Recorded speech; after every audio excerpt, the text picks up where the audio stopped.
성경에 하나님이 많이 우리를 사랑하는 표현이 있지만은 로마서 8장처럼 하나님이 우리를 이렇게 사랑한다는 구절이 아주 적절하게 우리의 가슴을 울리게 하는 그런 기록을 찾아볼 수가 있습니다. 하나님은 우리를 어떻게 사랑했습니까? 그리스도 예수 안에 있는 자에게는 결코 정죄함이 없나니, 이렇게 하나님이 우리를 정죄하지 않는다는 겁니다.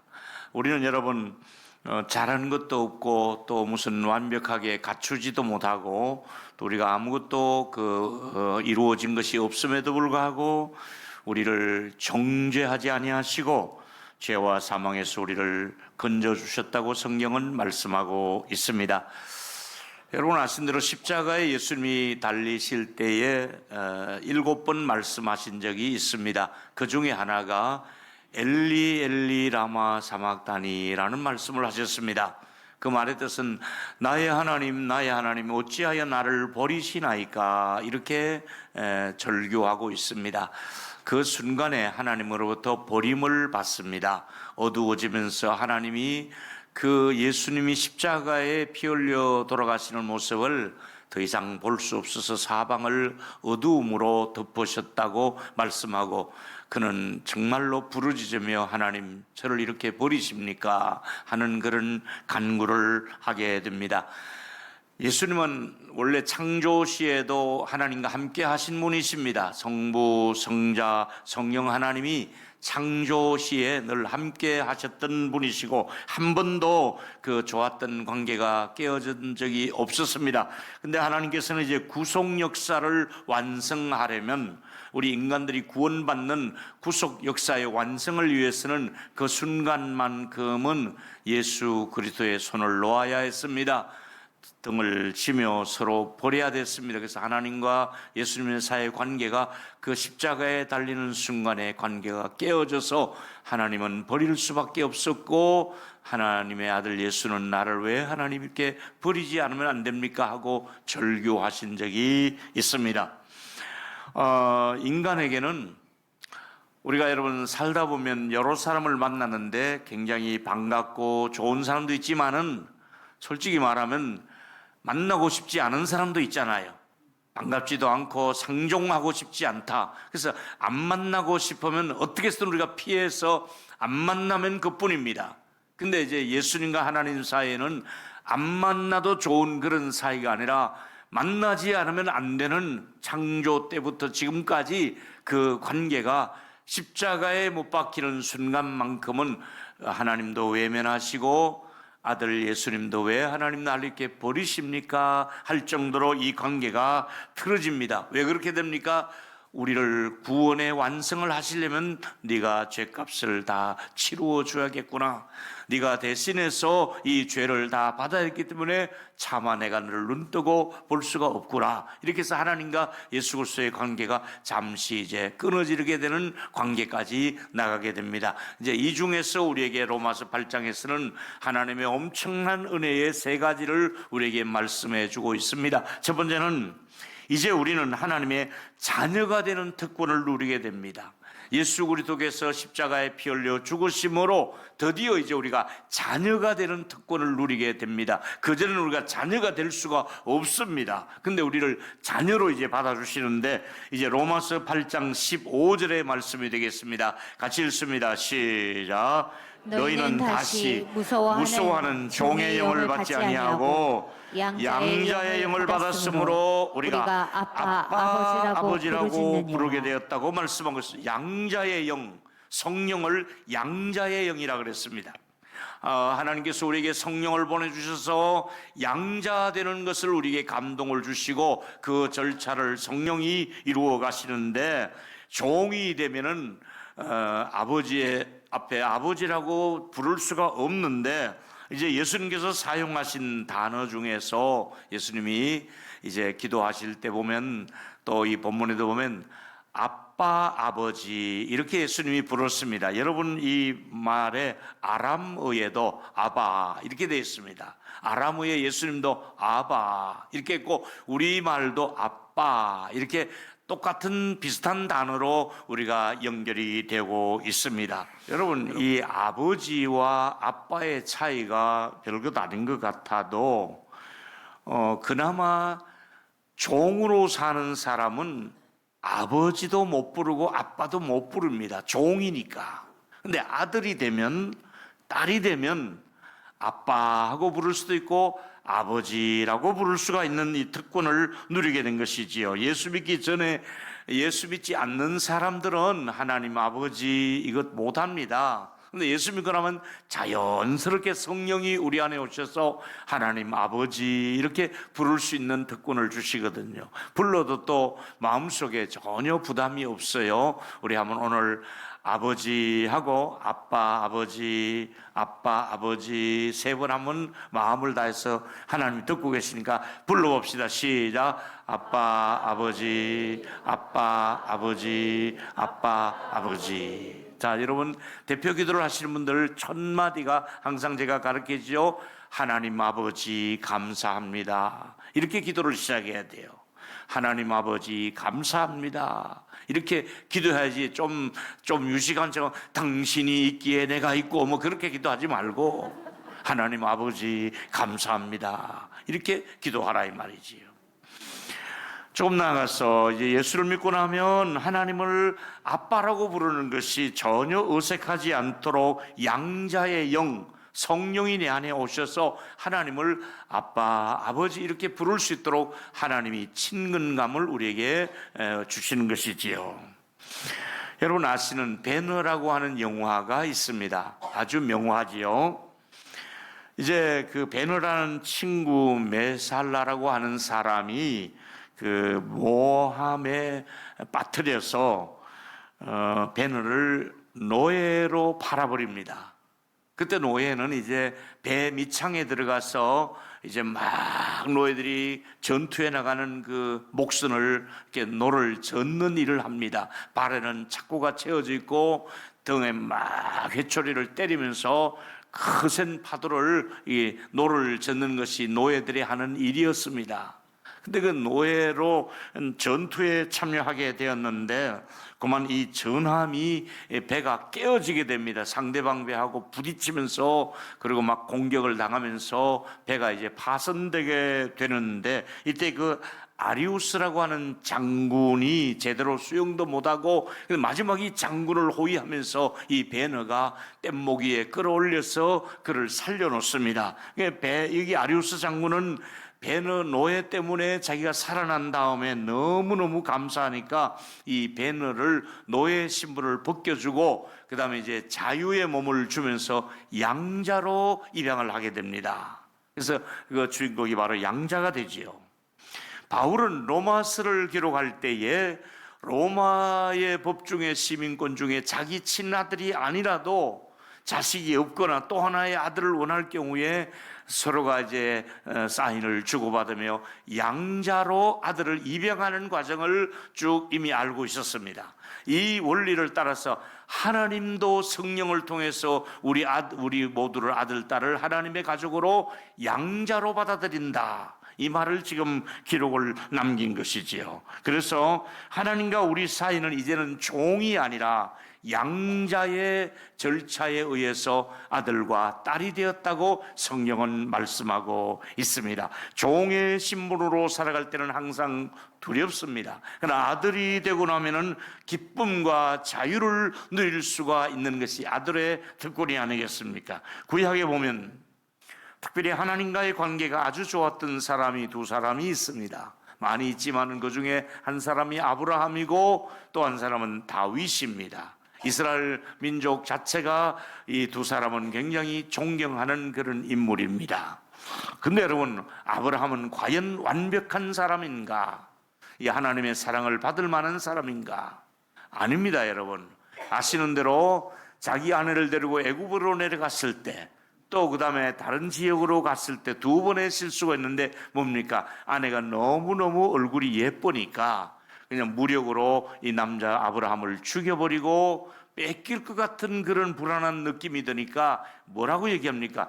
당신 누가 물으면 나보고 오빠라 그러고 당신 내 누이 동생이라고 얘기하자. 그래서 오빠라고 부르게 합니다. 그래서 요즘 젊은이들이 오빠 오빠 하는데 원조가 아브라함입니다. 오빠가. 자, 그렇게 해서 이제 2번씩이나 오빠라고 불렀지만은 하나님이 이게 들통이 나고 또 아브라함의 가문을 보호하고 해서 아무 일 없이 잘 이렇게 넘어가게 됩니다. 어쨌든 그 당시 아브라함도 연약한 몸, 또 자기가 하나님 앞에 바로 믿음으로 서 있는 것 같아도 자기의 연약한 상태를 노출시킨 내용이지요. 또 하나는 여러분 아는 대로 아브라함 이어서 이제 다윗은 참 하나님의 은혜를 많이 받은 사람이지요. 누가 뭐래도 다윗은 은혜를 입은 왕이었습니다. 근데 어느 날 전투 중에 전투에 참여하지 않고 집에서 좀 쉬고 낮잠 자고 일어나서 옥상에서 거닐다가 아랫집에서 목욕하는 우리아의 처를 발견하게 됩니다. 그를 데리고 와서 기어코 그를 자기 남편이 지금 전쟁에 나가 있는 걸 알고도 범하고 맙니다. 그리고 또 임신이 되고 또 그걸 좀 무마시키려고 우리아를 특별 휴가를 주어서 집에 오게 했지만은 충직한 부하 우리아가 자기 아내하고 같이 있지 않고 그냥 군막에 머물다가 전선으로 가는 겁니다. 그래서 이 계획이 자꾸 틀어지니까 어쩔 수 없이 다윗은 꼼수를 써서 저 최전선에 우리아를 배치시키고 화살이 빗발치는 곳에서 퇴각 명령을 내게 되고 결국 우리아는 전사하고 맙니다. 여기서 2가지 죄를, 간음죄를 점과 동시에 살인교사죄가 추가되었습니다. 그렇게 해서 죄를 또 짓고 그 죄를 마무리하려다가 사람까지 죽이게 되는 이런 파렴치한 범이 바로 다윗입니다. 근데 하나님께서 그들에게 모두가 버리지 않고 은혜를 주시거든요. 근데 이런 은혜를 입은 아브라함과 이 다윗이 하나님을 아버지 이렇게 부르지는 못합니다. 그냥 하나님이요, 하나님이요, 혹은 또 야훼 하나님, 혹은 아도나이 하나님, 뭐 이런 식으로 나의 주 하나님, 하나님이라고만 불렀는데 아버지라고 부르지를 못했는데 예수님께서는 하나님을 아버지라고 자꾸 부르는 거예요. 그러다 보니까 유대인들이 네가 뭔데 자꾸 하나님을 네 아버지라고 얘기하느냐, 건방지다, 이건 신성모독이다. 이래서 예수님은 하나님을 아버지라고 부르는 데 있어서 유대인들은 늘 못마땅하게 생각합니다. 2번째는 이제 우리는 그리스도와 함께 상속자가 되는 특권을 누립니다. 이제 아들이 되고 나면 놀라운 특권은 아버지의 재산을 아들에게 상속을 해주잖아요. 여러분이 얼마가 됐든 간에 남은 건 누구에게 줄래요? 우리 아들, 딸에게 주잖아요. 손자, 손녀들에게 주잖아요.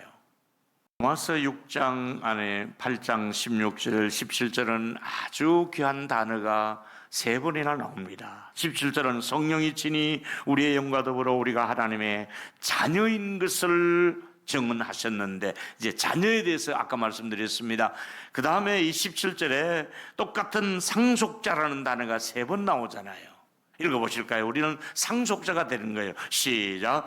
자녀이면 또한 상속자요, 곧 하나님의 상속자요, 그리스도와 함께한 상속자니 우리가 그와 함께 영광을 받기 위해서 고난도 받아야 할지라. 할렐루야. 여러분, 오늘 우리가 정말 이미 알고 있지만은 또 확인할 것은 우리는 하나님 앞에 상속자로서 하나님이 우리에게 주실 은혜가 있는 거예요.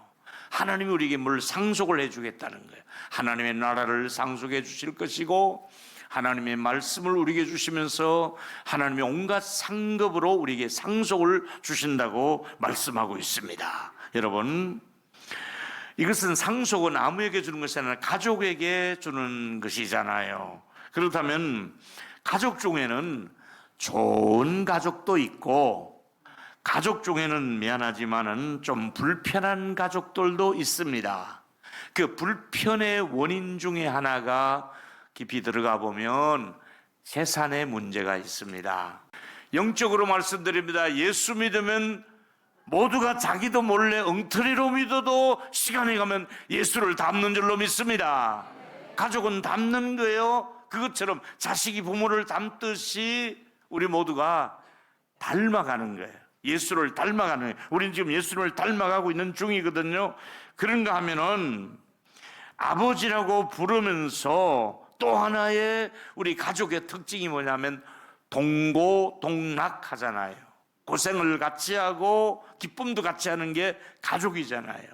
여러분, 자녀들이 열나고 머리 아프고 막 아프면 부모는 애간장, 자녀를 수술실에 밀어놓고 나면 막 애간장 놓습니다. 저도 어렸을 때 우리 아이들 그런 경험 있습니다. 막 수술실 앞에 무릎을 꿇고 앉아서 펑펑 울면서 하나님 아이들 잘 좀 수술되게 해달라고 기도하죠. 그 부모기 때문에 그 동고동락을 같이 하는 거예요.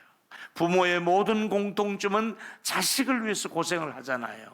근데 반대로 이제 부모님이 연로하시고 나면 자식들이 고락을 또 같이 하며 부모님을 모시고 병원 다녀야 되고 또 유모차를 밀어드려야 되고 그래야 되는 거예요.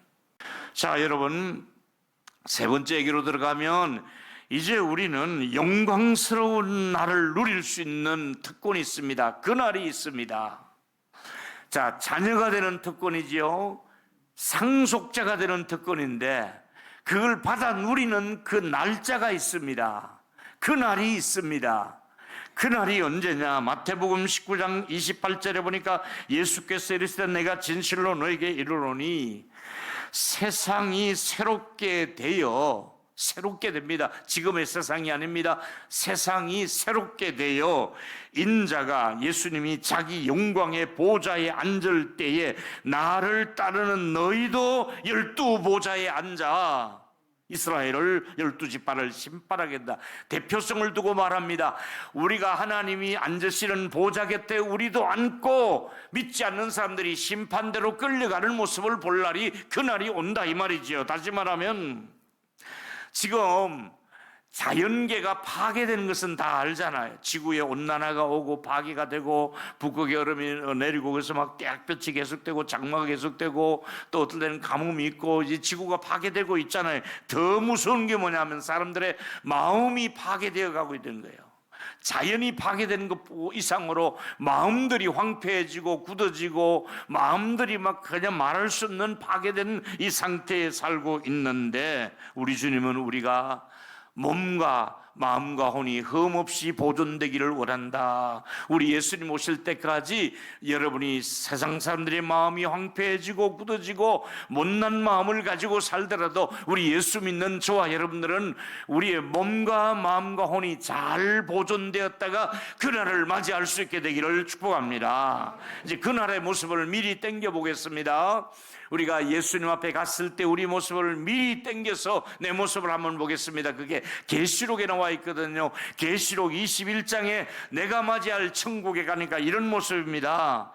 내가 들으니 보좌에서 큰 음성이 나서 이르되 보라, 하나님의 장막, 하나님의 집에 사람들이 함께 그 안에 가득 차 있는 겁니다. 하나님이 그들과 함께 계시고 그들은 하나님의 백성이 되고 하나님이 친히 그들과 함께 계셔서 그 안에서 무슨 일을 하는가 보았더니 감격으로 눈물을 흘리고 있는 사람의 눈물을 닦아주는 거예요. 그동안 너 고생했다, 수고했다. 그동안 수고한 것을 아시고 눈물을 닦아주시는 거예요. 너 그동안 교회 섬기느라고, 네가 그동안 핍박을 받느라고 너 수고했다. 너 선교사로도 수고했다. 눈물을 닦아주시고 다시는 이제 사망할 일이 없다. 너 죽을 때 많이 두렵고 고통스러웠지 이제는 다시는 사망할 일이 없고 애통하는 것이나 곡할 일도 없다. 그리고 더 내가 반가워하는 말이 바로 이겁니까? 다시는 아픈 것이 다시는 있지 않다. 오늘 이 자리에 계신 분들, 우리 소방부 어르신들, 또 수술 중에 있는 분들, 또 유튜브로 지금 이 방송을 병원에서 듣고 계신 분들, 아픈 분들 많잖아요. 우리가 천국 가면은 내 몸이 아프지 않다는 게 얼마나 감사하겠습니까? 지금 아픈 분들 조금만 참고 계시면 아프지 않고 건강하게 사는 천국이 우리에게 도래하는 줄로 믿기를 바랍니다. 아프지 않습니다. 그래서 로마서 14장 17절에 보니까 하나님의 나라는 더 이상 이제 먹고 사는 것 때문에 신경 쓰는 것이 아니다. 하나님의 나라는 먹는 것도 아니요, 마시는 것도 아니요, 먹고 난 뒤에 뭐 소화가 되느니 뭐 그런 활명수가 필요하지도 않고 엑스레이 안 찍어도 되고 혈압약도 필요 없고, 하나님의 나라는 성령 안에서 의와 평강과 희락이라 의로워진 하나님의 백성들이 평강을 누리고 기뻐하고 감사하고 막 기쁨이 넘쳐나는 곳이 천국인 줄로 믿기를 바랍니다. 이제 여기에 우리가 입국을 하게 되는 거예요. 그렇다면 여러분, 세상에서는 줄 수 없는 이 평강, 세상 사람들이 누릴 수 없는 이 평강을 하나님이 우리에게 주시는데, 하나님의 나라는 살아갈수록 기쁨이 계속되는 희락이 넘쳐나는 곳입니다. 그래서 하나님의 나라는 걱정이라는 단어가 없고, 고생이라는 단어도 없고, 전염병이라는 단어도 없고, 병원도 의사도 필요 없는 것이 하나님의 나라인 줄로 믿으시기 때문에 고통이 있더라도 잠시 참으면 나중에 나타날 영광과 좋게 비교할 수 없다고 말씀했으니까, 지금 마음고생을 하든 몸이 아프든 또 여러 가지 형편이 경제적으로 어렵든 또 자식의 짐이 있든 부모의 짐이 있든 간에 조금만 기다리면 고생이 전혀 없는 하나님의 나라가 우리 앞에 기다리고 있는 이 문자적인 단어 그대로 믿으시는 저와 여러분이 되기를 축복합니다. 이게 이제 우리 그리스도인이 받는 마지막 위로 그날이 온다 이거잖아요.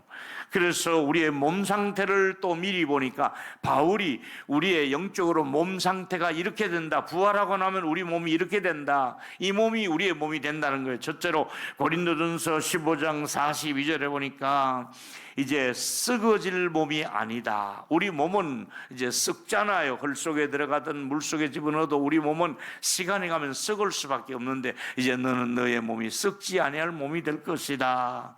그리고 네 몸이 이제 영광스러운 몸으로 살아날 것이다.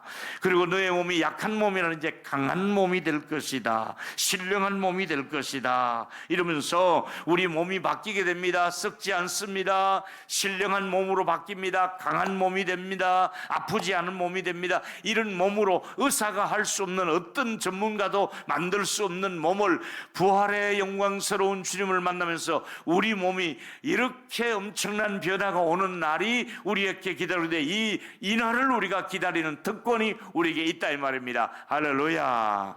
아프지 않은 날, 영광스러운 날, 썩지 않는 날, 약하지 않는 날이 우리 앞에 기다리고 있다 이 말입니다. 그래서 벅찬 감격이 솟아나며 감격의 눈물이 흐르면서 우리는 이제 로마서 8장 25절에 그동안에 할 일은 믿음으로 우리가 보지 못한 것을 바라던 것을 참음으로 기다려라 이렇게 말씀하고 있습니다.